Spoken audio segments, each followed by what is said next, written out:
एक गांव में एक बरगद का पेड़ था। आधी रात होने पर कुछ गांव वालों को उस पेड़ की एक डाली पर एक औरत पीठ करके सोती हुई दिखाई देती थी। गांव वाले उसे देखते ही वहां से डर के मारे भाग जाते थे। सभी गांव वालों का मानना था कि वो औरत कोई आम औरत नहीं है, वो एक चुड़ैल है जो पेड़ पर रहती है। उस इलाके में उस चुड़ैल की दहशत बहुत बढ़ गई थी, जिसकी वजह से लोग वहां से अपना घर खाली करके जाने लगे थे। अजी देखिए, सब लोग इस इलाके को खाली करके जा रहे हैं। मुझे लगता है हमें भी यहाँ नहीं रहना चाहिए। अगर किसी दिन वो चुड़ैल पेड़ से नीचे उतर आई तो हमारी लाश भी नहीं मिलेगी। अरे तुम पागल हो गई हो, कोई चुड़ैल उड़ैल नहीं होती, ये सब गांव वालों का वहम है। अजी आपका दिमाग तो खराब नहीं हो गया? बहुत सारे गांव वालों ने अपनी आंखों से उस चुड़ैल को पेड़ पर लेटे हुए देखा है। अरे यार, अब इसके वहम का इलाज कैसे करूं? अच्छा ठीक है, मुझे एक दिन का समय तो दो, हम कल यहाँ से घर खाली करके चले जाएंगे। फिर रात होने पर उस इलाके में सिर्फ वो दोनों ही बचे होते हैं। बाकी सभी लोग वहाँ से अपना घर खाली करके जा चुके होते हैं। सुषमा खिड़की के पास खड़ी होती है। अजी मुझे तो बहुत डर लग रहा है जी। देखिए ना, बाहर कितना सन्नाटा है। यहाँ हमारे अलावा और कोई भी नहीं है। कमबख्त सबके सब गांव वाले इस इलाके को छोड़कर भाग गए हैं। अरे कुछ नहीं होगा, तुम डरो मत। मैंने दूसरी जगह पर एक घर किराए पर देख लिया है। हम सुबह होते ही इस जगह को छोड़कर चले जाएंगे। फिर वो दोनों सोने लगते हैं। तभी कुत्ते रोना शुरू कर देते हैं। डर के मारे सुषमा की नींद खुल जाती है। अरे मर गए रे, ये कुत्ते इतने क्यों रो रहे हैं? अजी उठिए ना, मुझे बहुत डर लग रहा है। देखिए ना, गली के कुत्ते कितना रो रहे हैं। सब लोग कहते हैं कि कुत्ते चुड़ैल और आत्माओं को देख सकते हैं, तभी वो रोते हैं।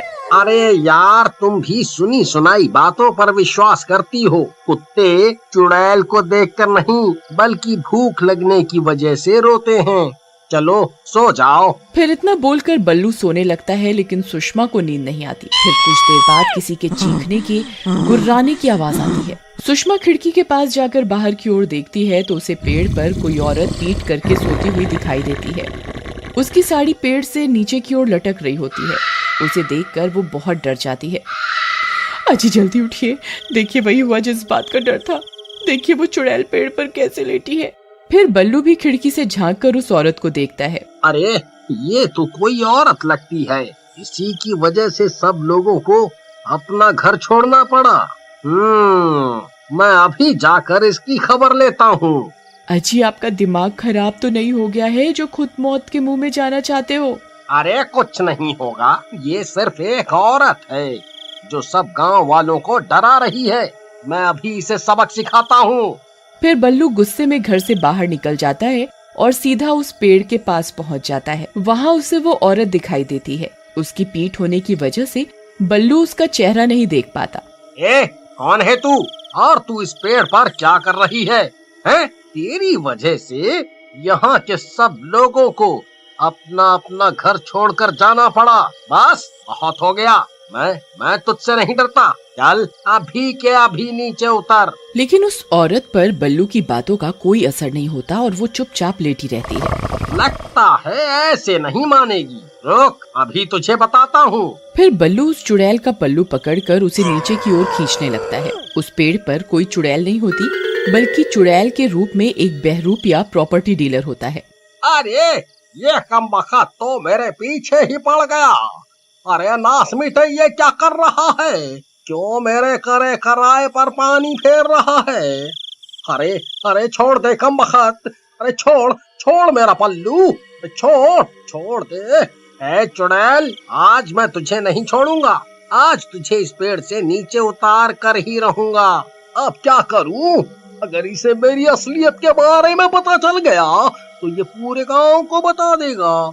नहीं, मैं इसे अपनी असलियत के बारे में पता नहीं चलने दे सकता। फिर वो आदमी भी अपनी साड़ी का पल्लू पकड़कर उसे जोर से ऊपर की ओर खींचने लगता है और कुछ ही देर में बल्लू को पेड़ के ऊपर खींच लेता है। पेड़ पर पहुंचकर बल्लू को उस चुड़ैल की असलियत का पता चलता है। अरे तू, ये कैसे हो सकता है? अच्छा, तो तू एक बहरूपिया है जो लोगों को चुड़ैल बनकर डरा रहा था। फिर वो आदमी बल्लू के मुंह पर अपना दुपट्टा फाड़कर बांधता है ताकि बल्लू शोर न मचा सके। दूसरी तरफ बल्लू को पेड़ पर खींचता हुआ देखकर सुषमा डर जाती है। हे भगवान, इस चुड़ैल ने तो इन्हें पेड़ के ऊपर खींच लिया, अब क्या करूं?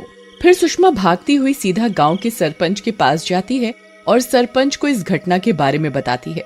अब तो हद ही हो गई, आज तक उस चुड़ैल ने किसी पर हमला नहीं किया था, अब हमें उस पेड़ का कुछ न कुछ करना ही होगा। फिर सरपंच कुछ गांव वालों को अपने साथ लेकर उस पेड़ की ओर जाता है।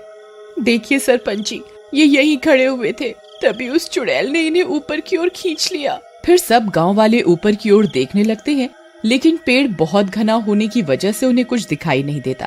वहीं ऊपर पेड़ में वो बहरूपिया छुपा हुआ बैठा होता है। उसने बल्लू को पेड़ से बांध रखा होता है। बल्लू चिल्लाने की बहुत कोशिश करता है, लेकिन मुंह पर कपड़ा बंधा होने की वजह से वो किसी को उसकी असलियत नहीं बता पाता। कमबख्त, देख तेरी वजह से क्या हो गया। आज तक डर के मारे कोई भी गांव वाला यहाँ आने की हिम्मत नहीं करता है। मेरी तरकीब सही काम कर रही थी, सब गांव वाले ये इलाका छोड़कर जा रहे थे और मैं इन सब की जमीनों को औने पौने दामों में खरीद सकता था, लेकिन तूने सब चौपट कर दिया। अब चुपचाप कहीं बैठा रह, नहीं तो तेरी गर्दन काट कर नीचे फेंक दूंगा। मुझे कुछ ना कुछ करना होगा ताकि ये गांव वाले यहाँ से भाग जाएं। फिर वो बहरूपिया स्पीकर में चुड़ैल की डरावनी आवाजें बजाने लगता है।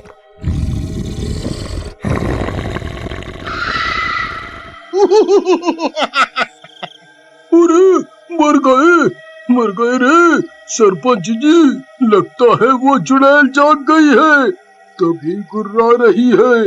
मुझे लगत है हमें यहाँ और नहीं रुकना चाहिए, चलो यहाँ से चलते हैं। नहीं, अब हम और डर डर के नहीं जी सकते।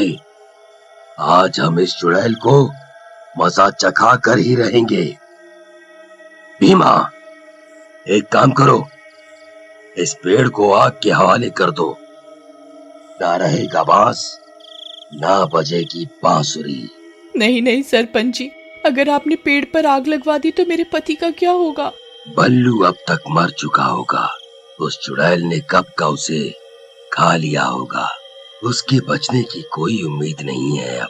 अरे मर गए रे, ये कमबख्त गांव वाले तो इस पेड़ को आग के हवाले करना चाहते हैं, अब क्या करूं? तभी ये सब सुनकर बल्लू छटपटाने लगता है। फिर वो बहरूपिया उसके मुंह से वो कपड़ा हटा देता है। अरे नास मिटे बहरूपिये, आज तू नहीं बचने वाला, आज तेरा पर्दा फाश होकर ही रहेगा। अरे भाई, मेरा पर्दा फाश तो तब करोगे जब जिंदा बचोगे। गांव वाले इस पेड़ को आग के हवाले करने जा रहे हैं। तभी भीमा पेड़ को आग के हवाले कर देता है। अरे अरे अरे मर गया रे, अरे अरे कमबख्त, तो रुक जाओ। अरे अरे अरे मर गया रे। अरे अरे गांव वालों रुक जाओ, यहाँ कोई चुड़ैल नहीं है। मैं तो सिर्फ चुड़ैल बनने का नाटक कर रहा था ताकि इनकी जमीनें कम दामों में खरीद सकूं।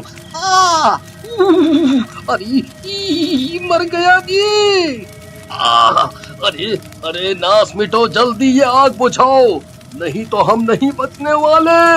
अरे अरे मर गया रे। उन दोनों की आवाजें सुनकर गांव वाले हैरान हो जाते हैं। अरे सरपंच जी, ये चुड़ैल की आवाज को क्या हो गया?